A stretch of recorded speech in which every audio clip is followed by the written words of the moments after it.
Good morning guys.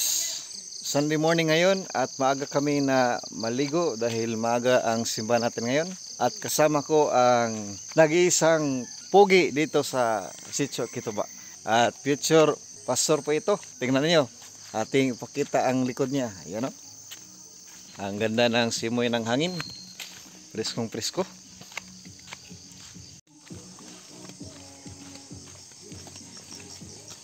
Yan po, kasama ko si Tristan. I miss this gentleman. Ngayon ay nakapunta na siya dahil walang pasok.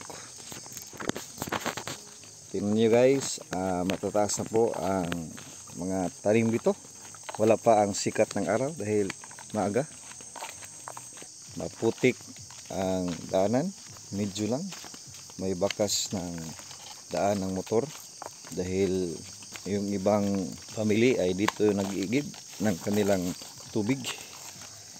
Pag si Tristan po ay magiging barangay captain dito, ito ang kaniyang first project. Sisimentuhin lahat ng karsada at itatiles pa. Tingnan niyo ang sa kabila doon. Malinis na. Ay, sino ba yan ang naliligo ng maaga? May mga bata na naliligo. Ay, si Juan Melina. Yung sa mga kabataan natin na nagjo-join ng ating balos class. Tingnan nyo guys, oh. Malinis na dito banda. Maligo muna kami.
Okay, maayong buntag mga bata. Maayong buntag sa kanan.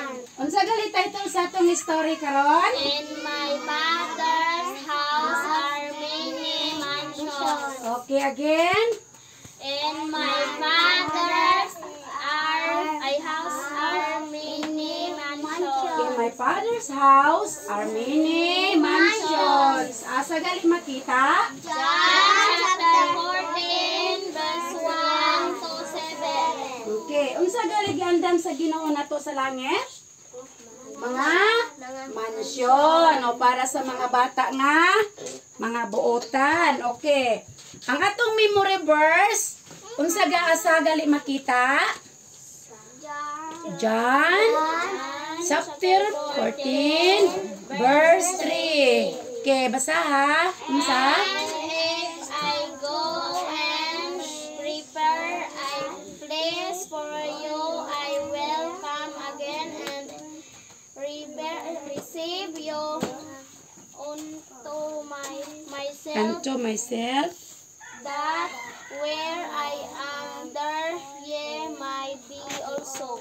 Okay, sa Bisaya pa. Og kung ako atuan na ako dito sa langit, makaandam og dapit alang kaninyo, mobalik ako og kuhaon ko kamo aron bisag asa ako atua usab kamo.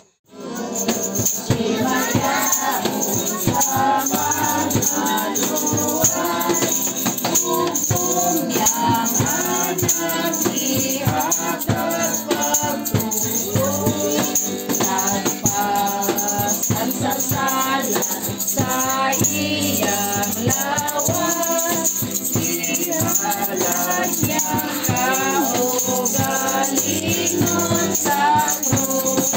Kay kulang Ginoo sa tanang katawan, kay kulang Ginoo sa tong pag-awahan. Amahan pinahagit anak tungod sa buhat niyang kahigulungan.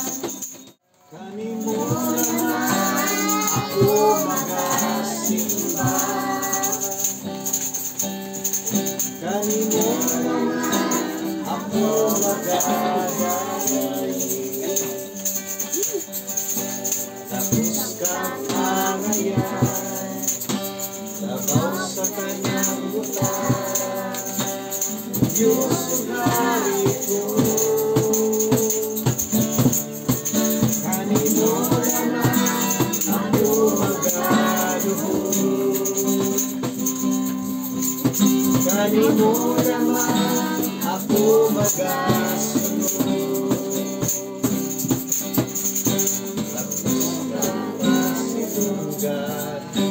Tapos kang alagaran, Diyos ang hari ko.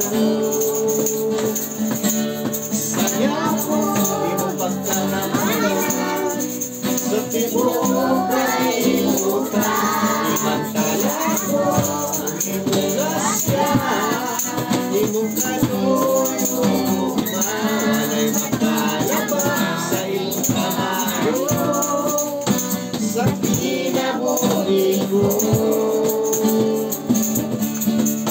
Ang ayan ng kasidungan, Diyos ang hari ko.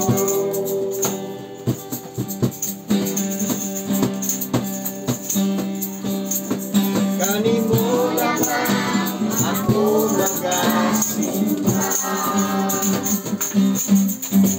Kanimo naman ako magagay. Tapos kang pangayan, nabaw sa kanang bulan. Diyos ang hari ko. Kanimo naman ako magaluhod. Kanimo naman ako magasunod. Ang nagkakang kasidungan, tapos kang alagaran. Diyos ang hari ko. Saya ko ang pagkakanan, sa tibok kalimutan. Akala ko ang iyong grasya, di mo kaluluman. Walay makalabas sa iyong kamayo, sa kinabuhi ko. Ang ayan ng pasidungan, Diyos ang hari ko. Sang yaon imong pagkagamayan sa tibuok kalibutan. Imantala ko ang imong grasya, imong kaluyot kumara kay magkalabas sa imong kamahayon sa kinabuhi ko. Angayan kang pasigugan, Diyos o Hari ko. Mabangon mga sundalo sa Ginoo si Jesu Kristo maguna na to. Ikunong yan, unay kaugaling sa puso niya, ikaw magadaon. Ang pakikiso magpaday, dulat ko bangon sa kaisod. Ang pulong niya, ikagibanda, pagbuntong sa kahipitan. Ang piso magpaday, yung nagigulang ang panunay. Siya mo sana, alito sa kadaugan. Ang Ginoo naguna sa kadaugan ng katawan at naman lapitan diing katawan sa kapangan, murang sugat ikaw. Ang pakikiso magtatay, nagsubangan sa kaisod. Ang pulong niya, pinagibanta, nagpuno sa kaligpitan. Ang pakikiso magtatay, malikot lamang kanunay. Kung Diyos ka dahil, siya mo ba? Awit ko sa kadaugan.